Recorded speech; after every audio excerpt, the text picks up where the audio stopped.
जय श्री राम। 18वें अध्याय का 32वां श्लोक। इसमें तामसी बुद्धि के लक्षण बतलाते हुए कहते हैं, अधर्मम धर्ममिति या मन्यते तमसा व्रता सर्वार्थान्वी परितांश्च बुद्धि सा पार्थ तामसी। अधर्मम धर्मम इति या मन्यते तमसा आवृता सर्वार्थान विपरीतान च बुद्धि स पार्थ तामसी। हे अर्जुन, जो तमोगुण से घिरी हुई बुद्धि अधर्म को भी यह धर्म है ऐसा मान लेती है तथा इसी प्रकार अन्य संपूर्ण पदार्थों को भी विपरीत मान लेती है, वह बुद्धि तामसी है। प्रश्न आता है कि अधर्म को धर्म मानना क्या है और धर्म को अधर्म मानना क्या है।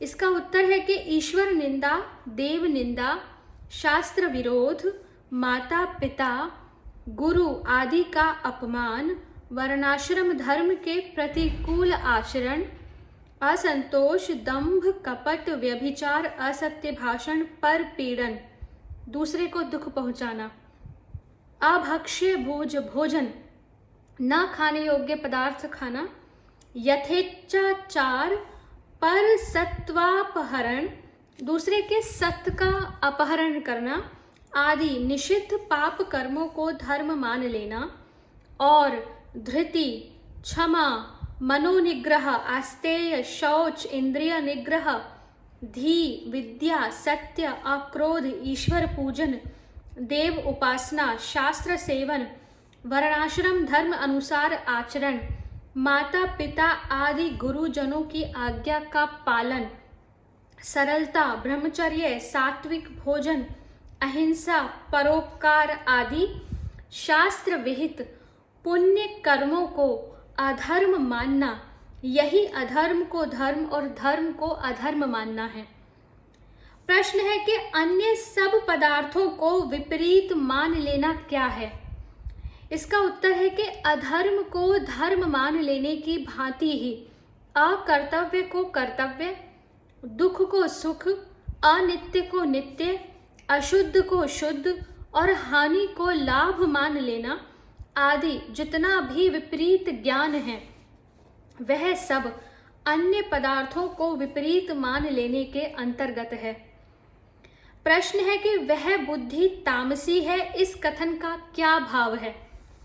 इस कथन से यह भाव दिखलाया गया है कि तमोगुण से ढकी रहने के कारण जिस बुद्धि की विवेक शक्ति सर्वथा लुप्त सी हो गई है, इसी कारण जिसके द्वारा प्रत्येक विषय में बिल्कुल उल्टा निश्चय होता है, वह बुद्धि तामसी है।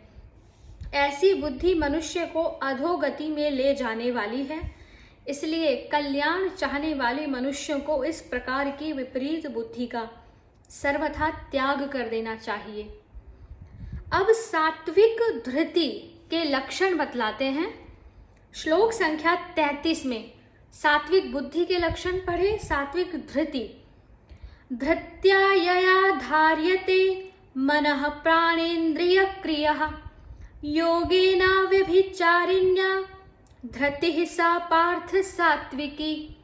धृत्या यया धार्यते मनः प्राणेन्द्रिय क्रियः योगेन अव्यभिचारिण्या धृतिः सा पार्थ सात्विकी।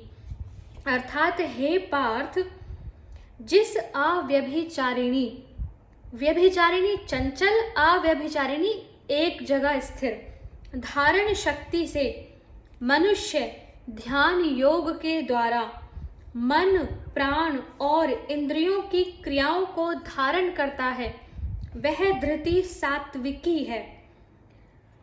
प्रश्न है कि यहाँ अव्यभिचारिण्य विशेषण के सहित धृत्या किस पद का वाचक है और उससे ध्यान योग के द्वारा मन, प्राण, इंद्रियों की क्रियाओं को धारण करना क्या है। इसका उत्तर है कि किसी भी क्रिया, भाव या वृत्ति को धारण करने की, उसे दृढ़ता पूर्वक स्थिर रखने की जो शक्ति विशेष है, जिसके द्वारा धारण की हुई कोई भी क्रिया, भावना या वृत्ति विचलित नहीं होती, प्रत्युत चिरकाल तक स्थिर रहती है, उस शक्ति का नाम धृति है। परंतु इसके द्वारा मनुष्य जब तक भिन्न भिन्न उद्देश्यों से नाना विषयों को धारण करता रहता है, तब तक इसका व्यभिचार दोष नष्ट नहीं होता। जब इसके द्वारा मनुष्य अपना एक अटल उद्देश्य स्थिर कर लेता है, उस समय यह अव्यभिचारिणी हो जाती है। सात्विक धृति का एक ही उद्देश्य होता है, परमात्मा को प्राप्त करना। इसी कारण उसे अव्यभिचारिणी कहते हैं। इस प्रकार की धारण शक्ति का वाचक यहाँ अव्यभिचारिण्य विशेषण के सहित धृत्या पद है। ऐसी धारण शक्ति से जो परमात्मा को प्राप्त करने के लिए ध्यान योग द्वारा मन, प्राण और इंद्रियों की क्रियाओं को अटल रूप में परमात्मा में रोके रखना है, यही उपयुक्त धृति से ध्यान योग के द्वारा मन, प्राण, इंद्रियों की क्रियाओं को धारण करना है। प्रश्न है, वह धृति सात्विकी है, इस कथन का क्या भाव है? तो इसका उत्तर है, इससे यह भाव दिखलाया गया है कि जो धृति परमात्मा की प्राप्ति रूप एक ही उद्देश्य में सदा स्थिर रहती है, जो अपने लक्ष्य से कभी विचलित नहीं होती, जिसके भिन्न भिन्न उद्देश्य नहीं हैं, तथा जिसके द्वारा मनुष्य परमात्मा की प्राप्ति के लिए मन और इंद्रिय आदि को परमात्मा में लगाए रखता है और किसी भी कारण से उनको विषयों में आसक्त और चंचल न होने देकर सदा सर्वदा अपने वश में रखता है, ऐसी धृति सात्विक है। इस प्रकार की धारण शक्ति मनुष्य को शीघ्र ही परमात्मा की प्राप्ति कराने वाली होती है। अतएव कल्याण चाहने वाले पुरुष को चाहिए कि वह अपनी धारण शक्ति को इस प्रकार सात्विक बनाने की चेष्टा करे। श्लोक संख्या 34 से आगे के वीडियो में पढ़ेंगे। हरे कृष्णा।